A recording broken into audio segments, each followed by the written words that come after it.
Hey guys, what's going on? Good morning from Dhaka, Bangladesh. Just turned around 1 a.m. while back, and I am wearing my scent of the night was and is Angel Muse by Thierry Mugler. This fragrance has been blessing in my life. I just absolutely love it, even though it was for women. I felt like Thierry Mugler house itself was a blessing to fragrance community. I enjoyed definitely the men's line as well as the female line as well. But more sometimes I enjoyed like Alien, Angel, this one Angel Muse, also Humanity, or even there was another one, the green one I forgot. That was okay, but I enjoy some of these really immensely, and they were really like a statement, very power packed. I miss this fragrance. This is definitely discontinued, but today my topic is 10 fragrances which I feel are inoffensive, safe, and relaxing. All these things come to mind, like safe fragrances. Let's say something you want to wear at workplace where you're going to be around a lot of people. Also, let's say you don't want to cause a scene by wearing a shura at I don't know, like property sale. Like let's say this all the tycoons came and don't want to be wearing shura. You want to be taken seriously. So relaxing, inoffensive, fresh and clean, like this. Okay, so I have one honorable mention, and the fragrance is not the most expensive in this 10, but still very expensive for what it is. This used to be around $100, and I would still buy it at that price, but now it became around $200 in Bangladesh, which I love the fragrance a lot. This is my kind of old bottle of Bleu de Chanel. This fragrance, it is very nice. I have nothing against it except two facts. Okay, one fact or one matter is the longevity. It's not the longest lasting. Second thing is its price tag. Okay, but otherwise, this fragrance is like opening is beautiful grapefruit. Very nice, and it's juicy and it's kind of fresh. Then it goes a little bit spicy, and then I think there is an incense or something dry down, which is very masculine. I love Bleu de Chanel. I enjoyed all the Bleu de Chanel's EDP, EDT, PAFA, but it's just now way too expensive. So I do not include it in the list. Okay. I have one more expensive than that, but that one I think is worth it. Okay. So let me go through the list, and you'll see I have different budget for everybody. So I don't want you to feel like you are left out. Okay. So the number 10 I'm going to show you is Blue Seduction by Antonio Banderas. You guys know how much I love it. I spray this like crazy. Okay, this stuff you cannot wear 1 to 2 sprays. You need to literally like bathe in it to make it last about 2 hours. So this is kind of similar to Versace Manu Fresh, which I also would say is nice, but something about the smell in here is a little bit more deep. I like the scent profile here a little bit more. It's like Daniel Desire Blue Mint Versace Manu Fresh, like that. So the fruity aspect of it, the aquatic, oceanic blue aspect of it, I love it a lot. I think the price point is so good for 200 ml. You cannot complain about this longevity and whatever. But if you don't want to buy it, it's okay. But if you're on a budget, this fragrance smells so good. It's very relaxing. It's like it reminds me of being by the seaside. It reminds me of being on a holiday or something like that. It's just a nice little fragrance for summer. So first one I'm going to show you is Blue Seduction by Antonio Banderas. So number 9 I'm going to show you is another affordable perfume. I don't know if this is still around. Yesterday I showed a couple of Jaguars. This is another Jaguar that I have. I have about 6 to 7. So this one, it's really great. This, some people have forgotten about this one, and I would think this fragrance is still very relatable and very affordable. I think around $30, 35. This is Jaguar Classic Gold. This perfume right here is a thing of a beauty. Those who used it, they know this one reminds me of Hugo Boss Bottled and YSL L'Homme. Both those fragrances are very gentlemanly, very nice, apple, warm spices, cinnamon. This one is not that spicy.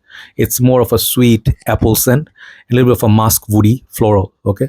So what this one does is it does have decent longevity, but not beast mode. But it in the office setup, it does like a Burberry fragrance. It lasts. But the way this smells, it's so soothing. That's why I did not pick Boss Bottle or YSL L'Homme. I picked this one up. This one is inoffensive, smells handsome, yet affordable. Okay, so Jaguar Classic Gold. So number 8 is a fragrance I heard is very hard to find now and the price is going high, but Fragrantica shows no, maybe it's still in production. I need to get a backup bottle. This perfume, let me just tell you one thing. There's nothing exciting about this fragrance. Nothing, absolutely nothing. I have a Dunhill Century, which I feel this is similar to, or in a way maybe Cartier Roadster Sport in a way, but this fragrance has its own character. This is a bit more soothing and a little bit more body to it. It's called Carvin Low Intense. I have very low juice level in this one, but it's good enough for me. I I enjoyed this fragrance a lot in my journey. There are a lot more in this house I didn't explore, but this fragrance is about mint, woody, cardamom. It's a weird combination. It's like, that's why I don't say it's like mass appealing. Okay, you can smell it and you'll be like, smells nice, but nothing exciting happening. Okay, so if you want a soothing fragrance for work, let's say you're a doctor, this kind of fragrance would really really make a statement. It's long lasting, it's projects a lot, it smells like a more expensive fragrance than what it was. I believe I paid like $45 for it back in the days. Check out my full review, see Carvin Low Intense. Okay, I'll write down the names. That one is number 8. Number 9, sorry, the number 7, sorry, is a Givenchy fragrance. This one I really looked in my whole collection and I am like, this fragrance definitely belongs here. Okay, and this is called Givenchy Only Gentleman, or Gentleman Only. This whole line has been discontinued now, which is very sad. I thought, even though this is again not a bespoke fragrance, it has light sillage, light projection, but okay longevity, 4 hours, 4.5 hours. But the way this smells, you cannot find a more soothing fragrance, like in this designer game, like not that many. You'll find definitely like Versace Purum, or maybe something from Jivoni Gentleman line, like the cologne, or maybe Guerlain Gentleman, those lines. But this is pure fruity. I don't remember the notes even. This is like a fruity, fresh, like maybe there was a violet leaf something in there. This is very manly, clean. I remember one of my doctor friends used to wear this, and he really liked it. So this fragrance, definitely, if you are working in a ward, or close like scenario where you have to deal with patients or a lot of clients, this makes very subtle presence known, and it's not very heavy. So I like this, fresh, clean, and also inoffensive. Jivoni Gentleman Only.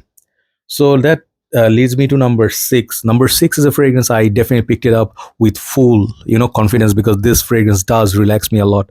This is called Lalique White. Okay, very beautiful, clean, white-looking bottle. And this fragrance reminds me of Galloway by Parfum Marley. I think Galloway, right? Not Godolphin. Galloway, yeah. Galloway also has a white bottle, but super expensive. A little bit more peppery, longer lasting than this, definitely. But at this price point of Lalique, it's very hard to beat. It has a tamarind note, which is very unique, and definitely has the mask. It's very different kind of fragrance. If you go to market right now, whatever is on retail, okay, and you see all the new releases on the fresh side, nothing will match the quality of this. You can think of Dolce & Gabbana light blue line, for example. You have to pay around $85 for that. This one is in the $40-$45 zone. So for that, these fragrances are amazing. Lalique, man, pure respect to them. Encre Noir line, Lalique.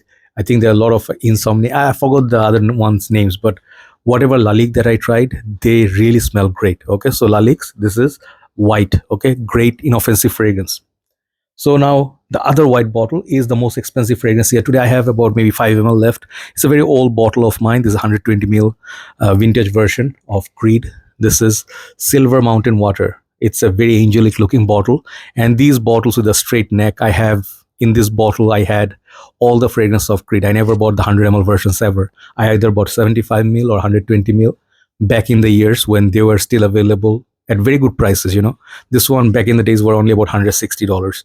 So this one, what's so special about this is also not exciting. It doesn't excite me at all. Like, you put on Aventus, immediately you go like, wow. Aventus like makes this wow opening with the pineapple. This one, it's more of a subtle citruses. Okay, and then the tea note and musk. These are the things I pick it up from here, and a little bit of a metallic tone.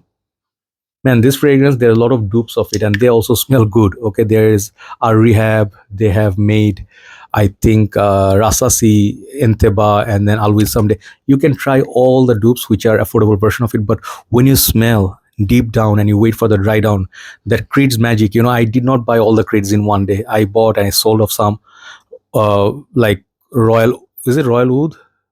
Chris Royalwood, yeah, that one, Original Vetiver, Santal, Millis Imperial, no, GIT, no. But the ones that I bought in my journey, every single Creed did something on the dry down, which was magical. The magic of this fragrance is the relaxation, okay? This is ultimate relaxation for me. Check it out, okay? And if you also like this, you try Himalaya. Himalaya is also great. But I have Silver Mountain Water, so I'm showing you. So that is the most expensive now. If you want to find that bottle now, it's going to cost you 400, 500 plus upwards dollars. Okay. Sorry, there is a bug. I'm sorry, I'm very OCD about movements in my room. If I see a tiny little mosquito move, I get really uh, disturbed. Sorry about that. So number four, I'm gonna move on to a expensive fragrance, but this one is not really anything grand anymore. There are a lot more potent version of it, but particularly this one, it relaxes me more than anything else in this line. I reviewed 95% of all the flankers or from whatever is in this line called Aqua di Gio. You might say the Essenza was great, great fragrance. There was also Profondo Lights, Absolute, tons of them out there. But whenever I look back, whole Aqua di Gio line, and I come back to this, there is something in it which is subtle, like slight pepper, slight florals, slight marine tone, and then the fragrance is very masculine. I don't know. There's tons of notes in this. Sometimes maybe there's a cologne note, maybe there's watermelon accord. So this is a classy fragrance. This is a very classy, like Aqua di Gio is from the same era of Cool Water, CK1s, light blues. But this fragrance left like a huge impact, or like it's memorable to people. Those who knew it, they still buy it with the modern formulation. Now it's still expensive, but Aqua di Gio I think is a great fragrance. I wear this in mostly weekends. So number three, another expensive perfume. I don't know if it's still in production, but this is the most top sold Dior in France. That's the one information I knew from Mark when he used to review back in the days. This is called Eau Sauvage. I fell in love with Dior mostly from that review of Dior Eau Sauvage. I bought Fahrenheit. I bought DHIs, all those fragrances I reviewed, I owned. I bought Chanel's and all that. So those days were glorious. But when I bought this fragrance, this was my fourth or third Dior, and I saw his review, and he said it's just like basically lemon, lemon, lemon. So if you see his review, Robes 08, and when he described this as the basic, like the very first lemon based scent, which everybody copied, like Armani Eau Purum, and then some of the other ones, right? Rocas. So there are many in this framework, and then they made Dior Sport and all that later, but Dior Cologne, but nothing came close to this. This one is that beautiful rosemary, lemon, I think maybe ginger, something in it, and a little bit like, and the dry down is vetiver. It's a great fragrance. It's just unbelievable. There's just no scent bubble like this, or it's like a magic. It's like a light, airy thing going on. You smell it, and then you don't smell it. It comes back in the high heat. Dior Usavage, one of the best relaxing scent I think a man can own. Very manly. No wonder that is popular in France. Number two and number one, two of the best in my arsenal when it comes to fresh, clean, inoffensive. Prada does this like a boss. Okay, Prada is the king of or queen of fresh, soapy fragrances. So these both are from Prada. You know what they are, but I put them one ahead of the other. My number two is Prada L'Homme. You guys know Prada L'Homme. Do I need to really discuss? I don't think so. You guys smart enough. You guys know what Prada L'Homme does. Prada L'Homme is that luxury you can afford. Let's say you cannot afford a Prada handbag, but you can afford Prada's L'Homme. That's how I think. It's like same like Louis Vuitton's. Maybe their purse is too expensive. You can buy their fragrances, even though they are expensive, but they are much cheaper compared to even, let's say, a small purse. Okay, so Prada L'Homme did a lot of things for me. I never got anything exciting notice from people say, wow, you smell sexy. No, Dior Eau Intense did that for me. Okay, Prada L'Homme Intense did that for me. Valentino Uomo Intense did that. So this is not those exciting fragrances that women will come and jump all over you. It's not going to happen. But as long as you're wearing it and you smell it, it will just relax you in a very warm day. Okay, Prada L'Homme is a relaxing fragrance. I pick as number two, and I finish with number one. Very sad that this fragrance has been reformulated. It's still available. Smells kind of like it. I used to have a lot of other Pradas, Prada Luna Rosas, whole line. I had I sold off so many Pradas, but this one I still have, Prada Amber Purum, and this is as much as I have as the old formulation. The new one smells kind of like in between Prada Luna Rosa and Prada Amber and Prada L'Homme. It's good, but not as great as this. This one takes matters in their own hands. Like, I'm going to make a signature here.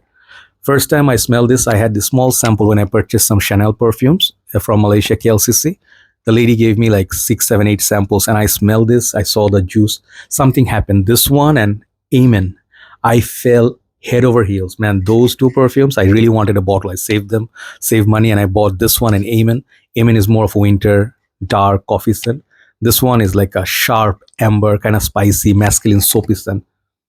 And this fragrance, there's just nothing like it. No wonder I put it as number one, even ahead of the Creed, the Dior, or even the Aqua di Gio.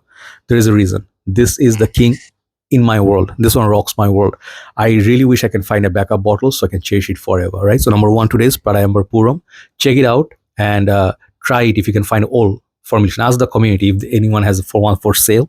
That would be doing great in almost all weather. Thank you so much for watching, and I think I'll just do one video tonight, and I have to have some work. I have some things to take care of, and that's why just doing one video. So hopefully you will enjoy the video, and take care and enjoy and smell great. And thanks once again for all your positive messages. I got not like 1,000 messages. I don't get 1,000 messages, but I get once in a while messages that are, from some of my friends, well wishers.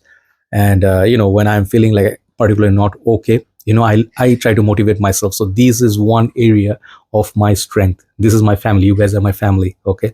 And it's not by blood, but it's all about communication. It's all about the support, the way, the empathy you have. This is what I think we cannot deny it. No matter how much people make fun of, like, hey, being nice is overrated, nice guys finish last, or people when they say, "Hey, being nice will get you in trouble and it will make you suffer."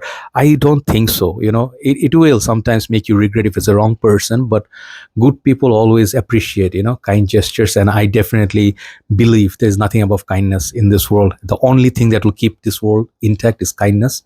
And moment you feel it, you can forgive, you can forget, and you can let go of hard feelings. You will feel so much better.